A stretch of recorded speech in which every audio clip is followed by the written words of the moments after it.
Hari ini ada laporan media yang berhormat Timbalan Menteri Besar membuat kenyataan untuk selesai masalah air ini, Kelantan memerlukan peruntukan 7 bilion ringgit.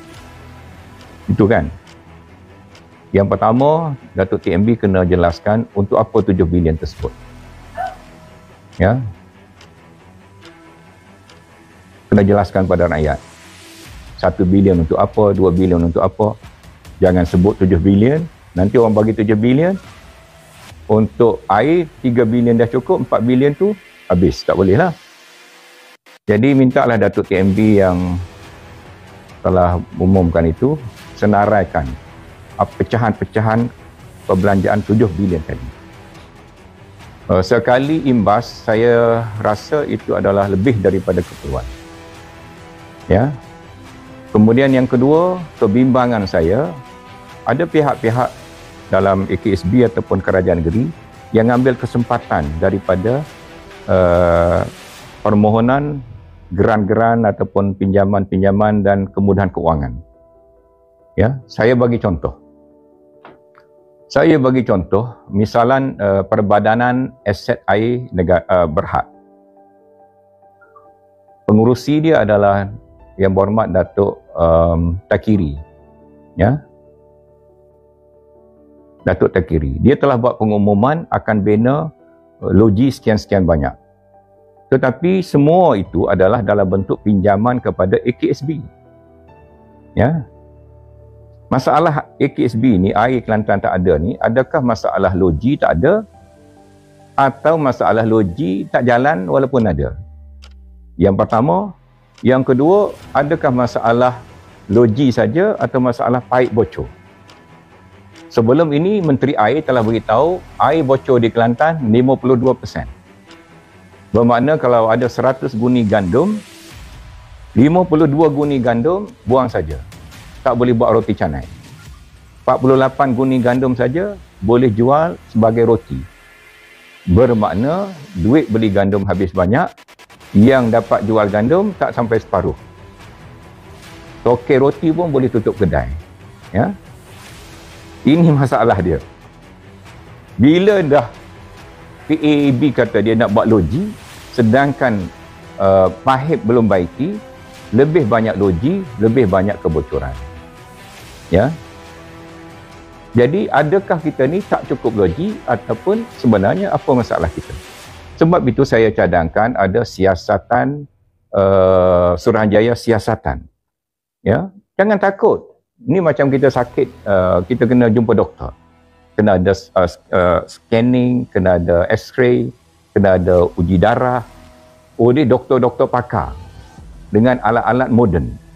Baru kita boleh tahu apa penyakit, baru kita boleh tahu apa ubat. Kalau kita agak saja, sakitnya semput, kencing manis, tapi kita pergi makan ubat yang salah, nanti Datuk TMB kata kena stroke.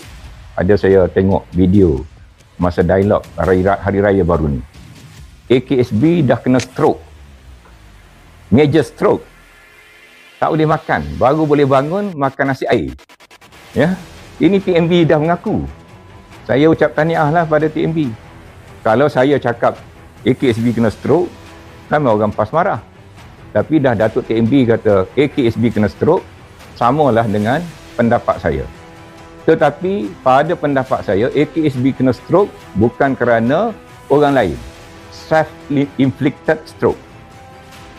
Dia pergi buat benda-benda sehingga dia sendiri kena stroke.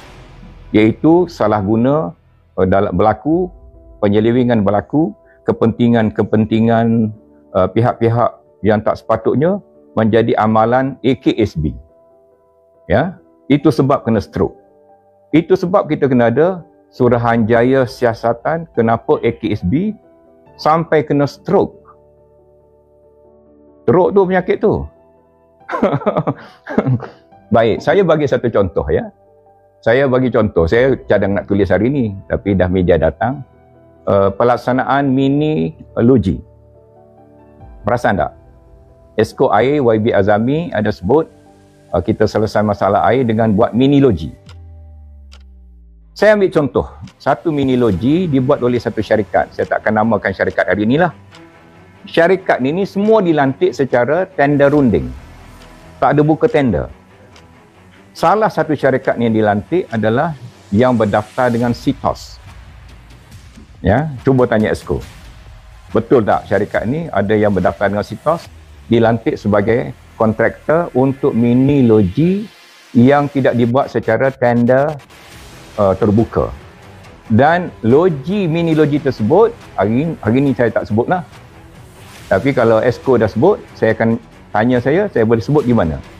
Mini loji tersebut sepatutnya siap sama dengan loji Kampung Teluk bulan Disember baru ni.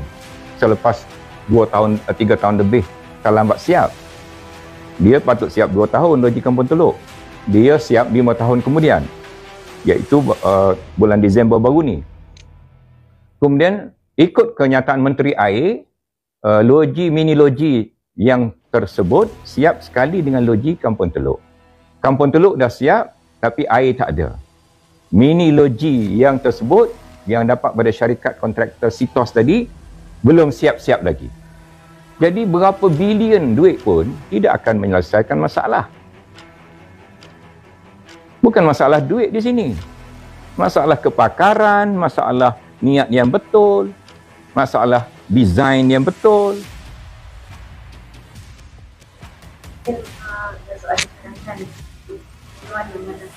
Masalah air.